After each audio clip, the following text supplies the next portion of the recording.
नमस्कार। समाचारों के साथ मैं दीपा सिंह। पहले मुख्य समाचार।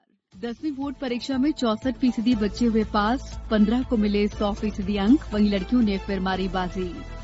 मुख्यमंत्री ने कहा, चंबल एक्सप्रेस वे नहीं, ये चंबल प्रोग्रेस वे है। राज्य में कोरोना संक्रमितों की संख्या 14,500 के पार। अब तक 11,000 से अधिक हुए स्वस्थ। प्रदेश में कल पारंपरिक श्रद्धा भाव के साथ मनाया जाएगा गुरु पूर्णिमा का पर्व। और हमारी विशेष श्रृंखला अच्छी खबर के 52वें अंक में कल प्रादेशिक समाचारों में सुनिए, खंडवा जिले में बांस की कलाकृतियों से आत्मनिर्भर बनकर अंतर्राष्ट्रीय पहचान बना रही महिलाओं की कहानी। अब समाचार विस्तार से। मध्यप्रदेश माध्यमिक शिक्षा मंडल की ओर से आयोजित कक्षा 10वीं बोर्ड के परीक्षा परिणाम आज घोषित कर दिए गए। हमेशा की तरह लड़कियों ने लड़कों से बेहतर प्रदर्शन किया है। बोर्ड द्वारा दी गई जानकारी के अनुसार 65% से अधिक लड़कियां उत्तीर्ण हुई हैं, जबकि पास होने वाले लड़कों की संख्या 60% है। मुख्यमंत्री शिवराज सिंह चौहान ने सफल हुए विद्यार्थियों को बधाइयां और शुभकामनाएं दी हैं।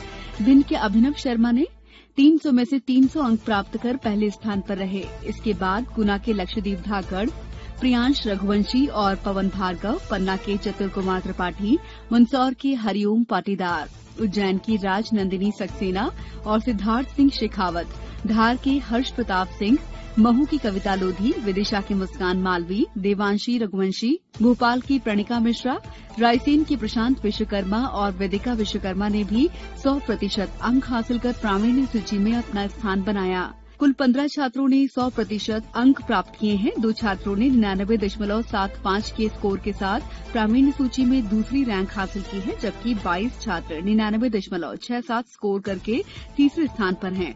हमारे संवाददाताओं ने मेरिट लिस्ट में आने वाले छात्र छात्राओं से बातचीत की। नाम पवन भार्गव है और मैं अपने थैंक्स करना चाहूँगा रिस्पेक्टेड टीचर्स एंड पेरेंट्स, जिन्होंने मुझे इतना सहयोग किया कि मैं यहाँ तक पहुँच पाया, क्योंकि उन्हीं की वजह से मैं यहाँ तक पहुँच पाया हूँ। मेरा नाम प्रियांश रघुवंशी है और मैंने इस बार के रिजल्ट में एमपी टॉप किया है। मैं आप सभी को यही मैसेज देना चाहूँगा कि आप सिर्फ अपनी तरफ से पूरी मेहनत करें, बाकी रिजल्ट अच्छा ही आएगा। मेरा नाम अमन गुप्ता है। मैं कक्षा 10वीं का छात्र हूँ। मैं मुरैना जिले के इमानुअल स्कूल से 10th क्लास में स्टडी किया था, पर सरकार की टॉप 3 पॉलिसी के कारण ग्रांड टोटल बना 300 से, उसमें से मेरे टोटल आए 296। तो इसके कारण उसका कैलकुलेट होकर मेरे को मेरिट में 9th रैंक मिला। अगर आप प्री प्रिपरेशन आपने जो क्लास में जो पढ़ा है, जो टीचर्स रेगुलर बेसिस पे पढ़ाते थे, उस पर घर का आके सेल्फ स्टडी करो।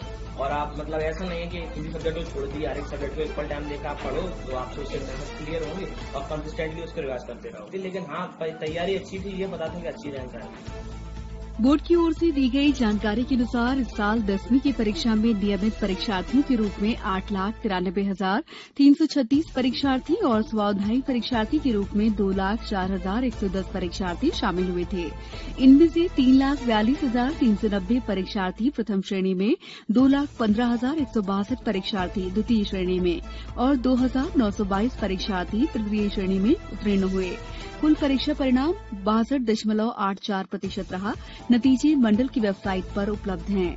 इस साल कोरोना संक्रमण के चलते हिंदी विशिष्ट, अंग्रेजी विशिष्ट, उर्दू विशिष्ट और हिंदी सामान्य विषयों की परीक्षाएं नहीं हो सकी थीं। इन विषयों में परीक्षार्थियों की अंक सूचियों में अंकों के आधार पर उत्तीर्ण अंकित किया गया है। जिन विषयों की परीक्षाएं हुई हैं, उन्हीं विषयों के आधार पर परीक्षा फल तैयार किया गया है। मुख्यमंत्री शिवराज सिंह चौहान ने कहा है कि वे इसे चंबल एक्सप्रेस वे नहीं, चंबल प्रोग्रेस वे के रूप में देखते हैं।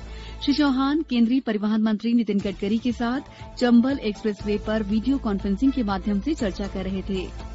प्रदेश सरकार इस ड्रीम प्रोजेक्ट को पूरा करने के लिए 421 करोड़ की 100% भूमि निःशुल्क उपलब्ध करा रही है और राज्य सरकार इसमें 781 करोड़ का सहयोग प्रदान करेगा। मुख्यमंत्री श्री चौहान ने बताया कि एक्सप्रेस वे प्रदेश में 309 किलोमीटर लंबा होगा। ये श्योपुर, मुरैना एवं भिंड से होते हुए राजस्थान और उत्तर प्रदेश की सीमाओं को जोड़ेगा। ये मार्ग भिंड में गोल्डन क्वाड्रिलेटरल मार्ग, मुरैना में नॉर्थ साउथ कॉरिडोर और राजस्थान में दिल्ली मुंबई कॉरिडोर से जोड़ा जाएगा। करेंगे जबलपुर में ग्वारी घाट स्थित सिद्ध गणेश मंदिर में शुरू गुरु पूर्णिमा पर्व मनाया जाएगा। खंडवा में कल से 10 जुलाई तक दादाजी धूनी वाले मंदिर को बंद रखने का निर्णय लिया गया है। भंडारों और धार्मिक जुलूसों पर भी प्रतिबंध रहेगा। खंडवा के प्राचीन विट्ठल मंदिर में दूरी बनाए रखते हुए मास्क लगाकर कल पर्व मनाया जाएगा। वहीं बैतूल में पुलिस अधीक्षक सिमाला प्रसाद ने जिले के श्रद्धालुओं से गुरु पूर्णिमा पर्व पर खंडवा न जाने की अपील की है। समाचारों में वक्त है ब्रेक का। ये समाचार आप आकाशवाणी भोपाल से सुन रहे हैं। हमारे समाचारों को अब आप कभी भी और कहीं भी अपनी सुविधा के अनुसार सुन सकते हैं। ये समाचार बुलेटिन YouTube, ट्विटर और फेसबुक पर AIR न्यूज भोपाल पेज पर सुने जा सकते हैं। इसके अलावा आप हमारी वेबसाइट newsonair.com पर या AIR न्यूज ऐप पर भी समाचार सुन सकते हैं। ब्रेक के बाद समाचारों में आपका एक बार फिर स्वागत है। हमारी विशेष श्रृंखला अच्छी खबर ने 1 साल पूरा कर लिया है। कल इसके 52वें अंक में प्रादेशिक समाचारों में सुने खंडवा जिले में बांस की कलाकृतियों से आत्मनिर्भर बन रही महिलाओं की कहानी। अच्छी खबर में आप हर रविवार रूबरू होते हैं प्रदेश के किसी भी इलाके की उस खबर से जो सकारात्मक है और समाज को दिशा देने में मददगार हो सकती है। प्रदेश में अब तक कोरोना संक्रमितों की संख्या 14,500 से ज्यादा हो गई है। इनमें से 11,000 से अधिक मरीज स्वस्थ होकर घर लौट चुके हैं। वहीं 593 लोगों की मौत हुई है। इंदौर में 4,500 से ज्यादा संक्रमित हैं। वहीं भोपाल में यह आंकड़ा 3,000 के करीब पहुंच गया है। इस दौरान उज्जैन में आज 3 व्यक्ति कोरोना संक्रमण से मुक्त होकर अस्पताल से घर लौटे। जबलपुर जिले में आज 3 नए कोरोना संक्रमित मिले हैं। इनमें से एक सिलीगुड़ी से लौटा सेना का जवान शामिल है। जिले में संक्रमितों की संख्या बढ़कर 430 हो गई है। खंडवा जिले में 3 नए पॉजिटिव मिले हैं, जिससे मरीजों की संख्या 325 हो गई है। इनमें से 269 मरीज कोविड सेंटर से स्वस्थ होकर घर लौट चुके हैं। देवास जिले में आज भी 2 नए कोरोना पॉजिटिव मिलने से संक्रमितों का आंकड़ा 237 हो गया है, जिनमें 190 संक्रमित स्वस्थ हो चुके हैं। रतलाम जिले में आज एक नया संक्रमित मरीज पाया गया, जबकि 5 मरीज स्वस्थ होकर अस्पताल से घर लौटे। ग्वालियर में 28, नीमच में 1, दतिया बड़वानी में 3 और टीकमगढ़ में 5 नए केस मिले हैं। वहीं सतना में 4 मरीज स्वस्थ हुए हैं। शिवपुरी में 5 नए मामले मिले हैं। इन्हें मिलाकर संक्रमितों की संख्या 44 हो गई है। खंडवा में 3 मरीजों की रिपोर्ट पॉजिटिव आई है। जिले में अब 327 संक्रमित मरीज हैं। मौसम विभाग ने आगामी 24 घंटों के दौरान रीवा, शहडोल संभाग के कई जिलों में और छिंदवाड़ा, सिवनी, बालाघाट, बैतूल, खरगोन, धार, रतलाम, उज्जैन, देवास, शाजापुर, आगरमालवा और मंदसौर में कहीं कहीं भारी बारिश की चेतावनी जारी की है। अब कुछ समाचार संक्षेप में। शहडोल जिले में किल कोरोना अभियान के अंतर्गत बीते 4 दिनों में लगभग 2.5 लाख लोगों की स्क्रीनिंग की गई। रतलाम में अब तक 22% लोगों की जांच की गई। वहीं टीकमगढ़ में स्वास्थ्य विभाग की टीम घर घर जाकर लोगों की जांच कर रही है। शहडोल जिले में राष्ट्रीय खाद्य सुरक्षा के अंतर्गत 1,367 प्रवासी मजदूरों को 5 किलो गेहूं प्रति मजदूर के हिसाब से वितरित किया गया। जबलपुर जिले के पनानगर के गौमुख नदी में डूब जाने से 2 बच्चों की मौत हो गई। वहीं एक सड़क दुर्घटना में ट्रैक्टर चालक की मौत हो गई। जबलपुर के गोकुलपुर बाल संप्रेषण गृह से 2 बच्चों के भागने के मामले में कमिश्नर ने संप्रेषण गृह के अधीक्षक कविता पेड़े को निलंबित कर दिया है।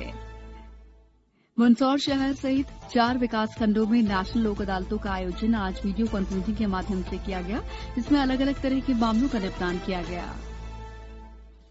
अंत में मुख्य समाचार एक बार फिर। 10वीं बोर्ड परीक्षा में 64% बच्चे हुए पास, 15 को मिले 100% अंक। वहीं लड़कियों ने फिर मारी बाजी।